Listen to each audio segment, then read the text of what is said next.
क्या हाल है भाइयों और उनकी बहनों। मैं आज एक नई मजेदार कहानी लाया हूँ। एक ऐसे व्यक्ति की जो किस्मत का काफी मारा था और उसका कभी कुछ नहीं हो पाता था। वह हमेशा पूरी कोशिश करता पर उसकी मेहनत का फल हमेशा कोई दूसरा ही ले जाता था। इस व्यक्ति का नाम आदि था और वह हमेशा अपनी इस मनहूसियत के लिए दुखी ही रहता था। तो आइए कहानी शुरू करते हैं। आदि एक बड़े से शहर के छोटे से घर में रहता था और उसके माँ बाप बचपन में ही चल बसे थे और वह अब अपने उस घर में अकेला ही रहता था। उसकी आदतें बचपन से ही सबसे अलग थी। वह बाकियों की तरह कभी खुश नहीं हो पाता था। वह हमेशा बोर ही होता रहता था। उसे अपनी दुनिया काफी बोरिंग सी लगती थी। वह अपना जीवन शांति और मजे में बिताना चाहता था और लोगों से उसे सख्त नफरत थी। वह हमेशा अकेला ही रहना पसंद करता था। जब भी उसके कोई पास आने की कोशिश करता तो वह उसे भगा देता। अपनी इसी आदत के कारण वह हमेशा लोगों से दूर रहता था और लोग उसे इसी आदत के कारण परेशान करते थे। स्कूल में आदि के साथ उसके साथ के बच्चे काफी बुरा व्यवहार करते थे। उसे बार बार नीचा दिखाते और उसे बार बार मारते पीटते थे। स्कूल के टीचर भी उसे ही गलत मानते और सजा देते और इसी के कारण वह हमेशा ही चोटों से भरा रहता था। उसके साथ के बच्चे और टीचर उसे एक घिन की तरह देखते थे और उसे जानवरों की तरह मारते और सजा देते। उसे समझ आ गया था कि जब तक वह खुद को ताकतवर नहीं बनाएगा तब तक उसके हालत ऐसे ही रहेंगे। पर वह जब भी अपने शरीर को मजबूत बनाने की कोशिश करता तो उसका शरीर और कमजोर होता जाता।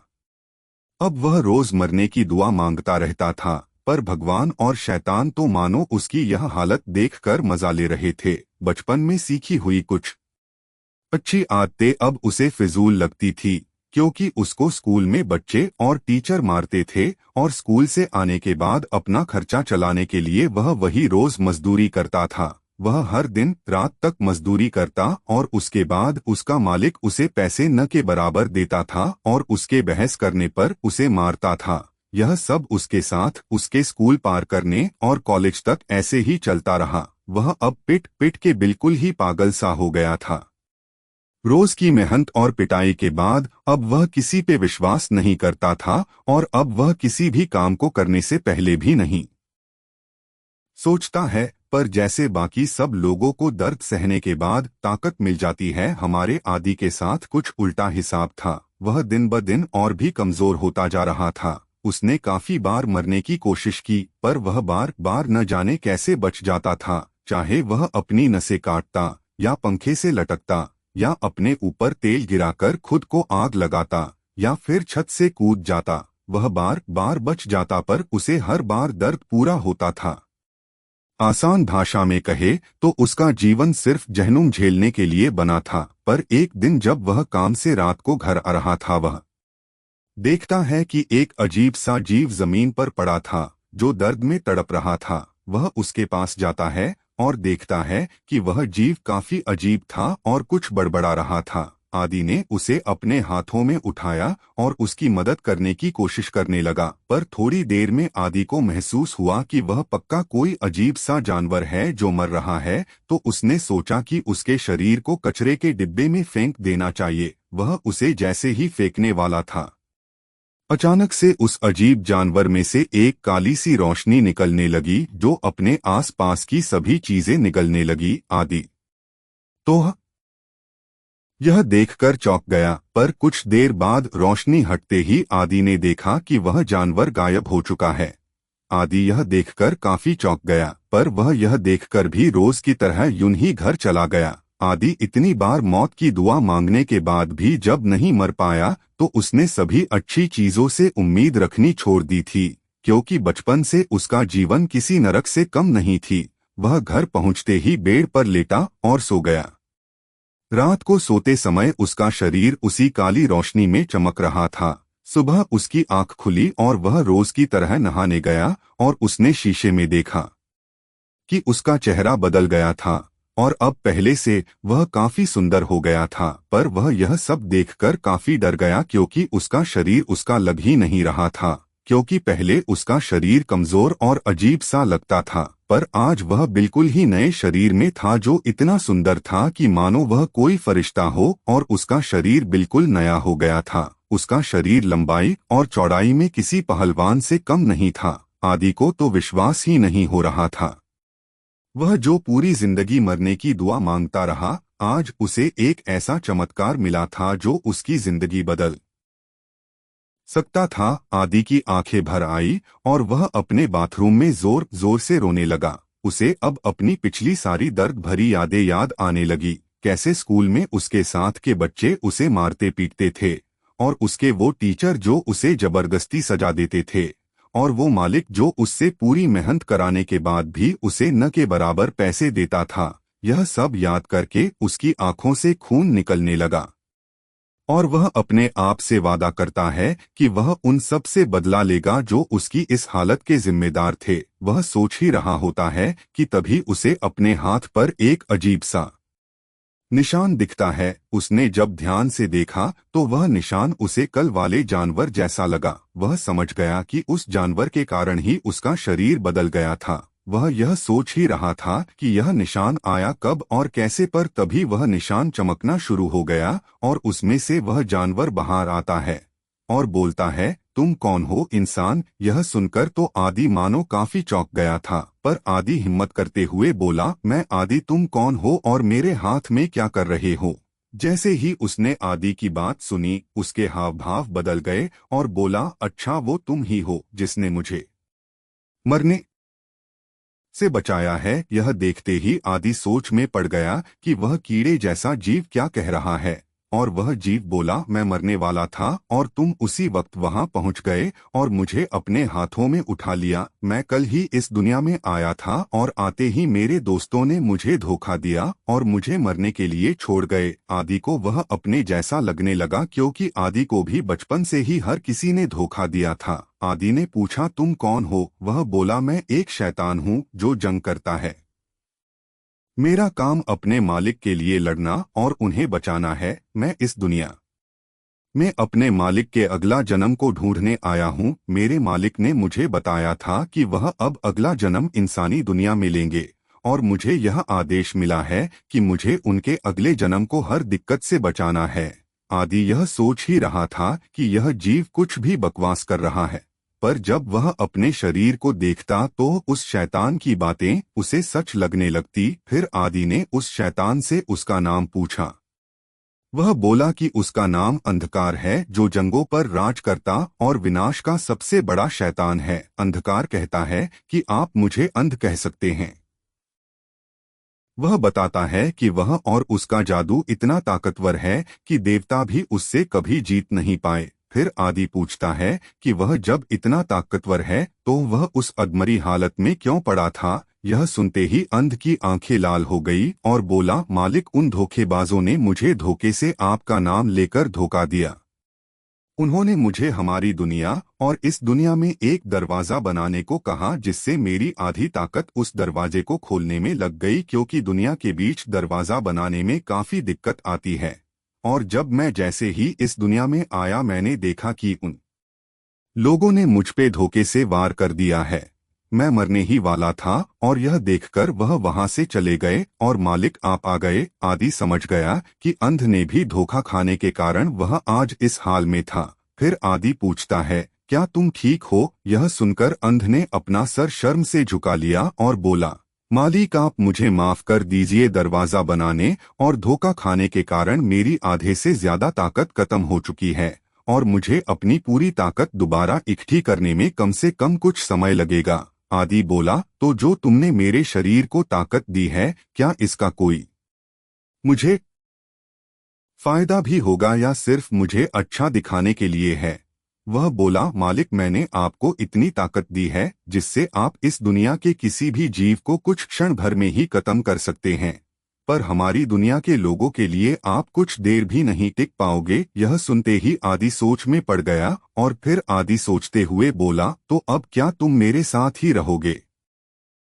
अंध बोला, जी मालिक, और आपको चिंता करने की कोई जरूरत नहीं है। अगर हमारी दुनिया का कोई भी जीव आपसे लड़ने भी आया तो मैं उसे कच्चा निगल जाऊंगा, और यदि मैं उसे नहीं हरा पाया तो आपको अपनी सारी ताकतें देकर कहीं दूर भेज दूंगा। अब यह सुनकर आदि को अंध पे कुछ विश्वास हुआ। आदि ने इतनी बुरी जिंदगी जी थी कि अब वह किसी पे विश्वास नहीं करता था, पर अब उसे एक बार फिर किसी पे विश्वास करने का दिल कर रहा था। आदि ने उसे बताया कि वह उसे आदि बुला सकता है, और अंध भी सर झुकाकर बात मान जाता है। आदि अंध से बात करके नहाने लगा और अपने ऊपर हुए सारे जुल्म याद करता रहा। वह नहा के घर से निकला और चल पड़ा उन सब से बदला लेने। आदि ने सबसे पहले अपने उन स्कूल के बच्चों से बदला लेने की सोची और वह चल पड़ा। उसे याद आया कि एक लड़का जो उसे सबसे ज्यादा स्कूल में दुखी करता था, वह उसके घर के पास ही रहता था। पर आदि को अपनी नई आई ताकत पे शक था, तो वह अपनी ताकत आजमाने दूर के एक पहाड़ पर चला गया।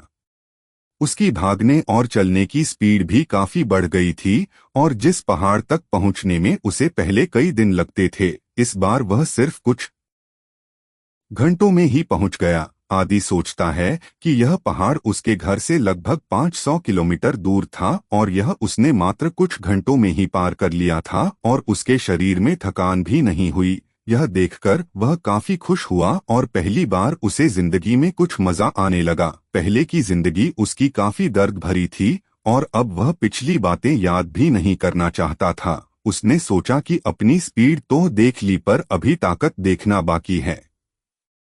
वह एक बड़े से पेड़ पे ताकत आजमाने की सोचता है, और अपनी सारी पिछली यादें याद करके पूरी हिम्मत से उस पेड़ पर मारता है, पर उस पेड़ को कुछ फर्क नहीं पड़ता है। यह देखकर वह काफी दुखी होता है, क्योंकि उसने अपनी पूरी हिम्मत से उस पेड़ पे मारा था। पर वह जब यह सोच ही रहा था, तभी उसे एक भूकंप महसूस होता है। आदि को समझ नहीं आ रहा था कि पूरा पहाड़ क्यों हिल रहा था। वह देखता है कि जिस पेड़ पे उसने अभी ताकत आजमाई थी, वह पेड़ अब धूल सा बनता जा रहा था, और उस पेड़ के नीचे की जमीन फटनी शुरू हो गई, और देखते ही देखते आधा पहाड़ धूल में बदल गया। आदि यह देखकर डर गया और अंध को आवाज देने लगा और बोला, अंध, यह क्या हो रहा है, और क्यों ये सारा पहाड़ मिट्टी में बदल रहा है? अंध बाहर आता है और हंसने लगता है और बोलता है, मालिक, यह आपके ही कारण हो रहा है। आपने ताकत आजमाने के चक्कर में कुछ ज्यादा ताकत लगा दी, और उसके कारण यह पेड़ और यह पहाड़ का अस्तित्व नष्ट हो रहा है। आदि डरते हुए बोला, तो क्या सारा पहाड़ और उस पे रहने वाले सब खत्म हो जाएंगे? अंध थोड़ा सा शर्मिंदा होते हुए बोला, मालिक, मुझे माफ कर दीजिए। मेरे कमजोर होने के कारण इसका प्रभाव सिर्फ इस पहाड़ तक ही रह गया। अगर मैं अपनी असली ताकत दिखा पाता तो यह पूरा ग्रह सिर्फ एक फूंक से ही धूल का ढेर बनकर रह जाता। आदि यह सुनते ही सदमे में आ गया, और उसे अंध की बात याद आई कि अंध ने उसे इतना ताकतवर बना दिया था कि कोई भी इंसानी दुनिया का जीव उससे कभी जीत नहीं पाएगा। अब उसे उसकी बात पर सच में विश्वास हुआ कि वह सच कह रहा था। अब आदि घर आकर कुछ खाने के लिए लेता है और अपने बदले के लिए सोचता है। वह सोचता है कि अगर उसने उन्हें एक बारी में ही मार दिया तो उसे कभी मजा नहीं आएगा, इसलिए वह उन्हें तड़पाने के रास्ते सोचता है, और पूरी रात हर एक को कैसे कैसे तड़पाना है वह इस के लिए सोचता रहा। अगले दिन वह अपने उस स्कूल वाले बच्चे के घर जाता है और देखता है कि वह बच्चा अपनी गर्लफ्रेंड के साथ था। आदि को बदला लेने का अवसर मिल गया था, और वह घर का दरवाजा तोड़ते हुए उसके अंदर चला गया और उस बच्चे की गर्लफ्रेंड को आवाज देते हुए कहा, ऐ तुम तो रीता हो न? वह लड़की उसे देखती है और चौंक जाती है, क्योंकि आदि ने जैसे उस घर का दरवाजा तोड़ा था वह कोई छोटी बात नहीं थी, क्योंकि वह दरवाजा लोहे का था और दरवाजे का वजन लगभग 200 किलो था, और आदि ने उसे बिना किसी मेहनत के उखाड़ के फेंक दिया। पर वह लड़की जैसे ही कुछ कहने वाली थी कि तभी वह बच्चा बोला, अरे तू तो आदि है ना? अरे वाह, आज पीटने के लिए खुद ही आ गया। आदि ने उस पे ध्यान न देते हुए उसकी गर्लफ्रेंड को घूरते हुए बोला, ऐ इधर आ और ले मेरा। यह सुनते ही वह बच्चा जोर जोर से हंसने लगा और बोला, अरे बेवकूफ पागल, ये तेरी बात नहीं मानेगी, यह मेरा माल है, और आज तो तू कुछ अलग सा भी लग रहा है। लगता है जिम जाकर अपने आप को ताकतवर समझ रहा है।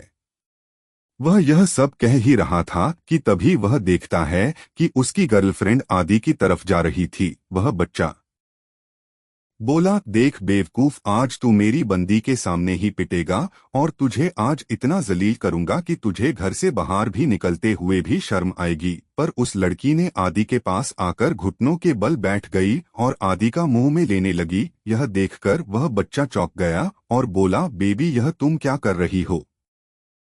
उसका मत लो, वो सिर्फ एक बेवकूफ और एक छक्के से ज्यादा कुछ नहीं है। तुम वहां से हटो, मैं उसे अभी ठीक करता हूँ। पर उसकी गर्लफ्रेंड आदि का मुंह से निकालने को तैयार नहीं थी। वह बच्चा एक चाकू अपने पीछे से निकालते हुए आदि को मारने के लिए आगे बढ़ा और बोला, साले आज तू नहीं बचेगा। लगता है पिछला सब तू भूल गया है कि कैसे तुझे हम सब मिलकर परेशान किया करते थे, कैसे तुझे सबके सामने नंगा करके पीटते और तेरा वीडियो बना के पूरे स्कूल के बच्चों को दिखाते थे। यह सब सुनकर आदि का खून फिर खोलने लगा, पर उसने कोई रिएक्शन न देते हुए उसकी गर्लफ्रेंड के मुंह में अच्छी तरह अपना अंग देता रहा और बोला, क्यों आ रहे हैं न मजे? क्यों तू उस छोटे वाले के पास बैठी थी? तू सिर्फ मेरा ले और ऐसे ही झूलती रहे। आदि उस बच्चे को ऐसे ही काफी देर तक चिढ़ाता रहा। वह लड़का जैसे ही आदि के पास पहुंचा तो उसे महसूस हुआ कि वह अपना शरीर हिला नहीं पा रहा था। वह एक पुतले की तरह एक जगह पे खड़ा रह गया था और वहां उसकी गर्लफ्रेंड उसी की आंखों के सामने आदि से खुदती रही। अब आदि ने इस खेल को और आगे बढ़ाने का सोचा और उस लड़की को कहा, तुम अपने सारे कपड़े उतार दो और मेरा लो। उस लड़की ने वैसा ही किया। वह वही सब करती रही जो आदि कहता रहा। काफी देर यह मजा करने के बाद आदि ने उस बच्चे को चिढ़ाने के लिए उस लड़की से तेज आवाज में पूछा, क्या तुम उस छक्के को जानती भी हो? वह बोली, जी हाँ, मैं उस छोटे बेवकूफ फट्टू को जानती हूँ। वह बार बार मेरे करीब आने की कोशिश करता रहता था, इसलिए मुझे उस छोटे घिन से साफ नफरत है।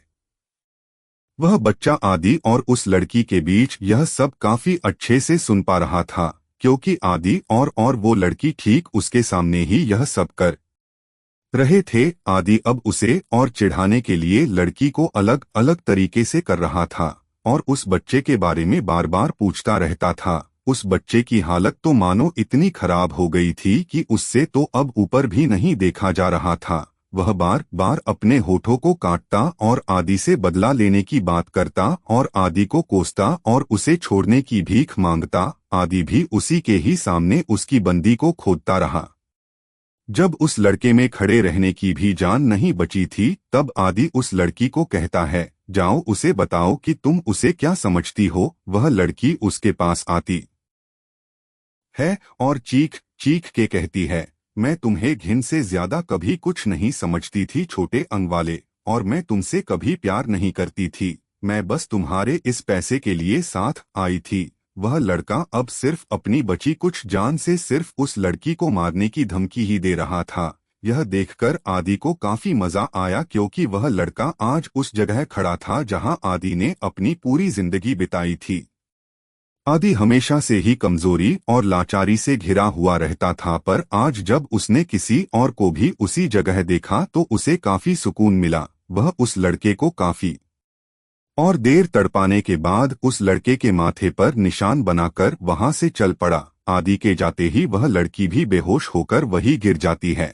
आदि ने बाहर आते ही अंध को बुलाया और जोर जोर से रोने लगा। अंध भी समझ गया कि उसके आने से पहले आदि के साथ काफी बुरा हुआ था। वह दोनों ने एक दूसरे से कुछ नहीं कहा और घर जाकर लेट गए। आदि बोला, मैंने उसके माथे पे वो निशान बना दिया है जिससे वह हमेशा किसी न किसी बीमारी के कारण हमेशा परेशान ही रहेगा, और कल उसकी आंख खुलते ही वह उस लड़की पे इतना गुस्सा होगा कि वह उसे मार देगा और उस जुर्म में उसे जेल हो जाएगी। यह सब सोचकर आदि को काफी सुकून मिला। आदि के दिल में से सारी अच्छाई और बुराई खत्म हो गई थी। अब उसे सिर्फ वही अपना लगता था जो उसके साथ खड़ा होता था, और अब कल उस लड़की की बारी थी जिसके कारण वह कभी स्कूल से भाग नहीं पाया और आदि के लिए नरक कभी खत्म नहीं हो पाया। आगे आदि की कहानी जानने के लिए कहानी के साथ जुड़े रहे और कहानी का पूरा मजा ले।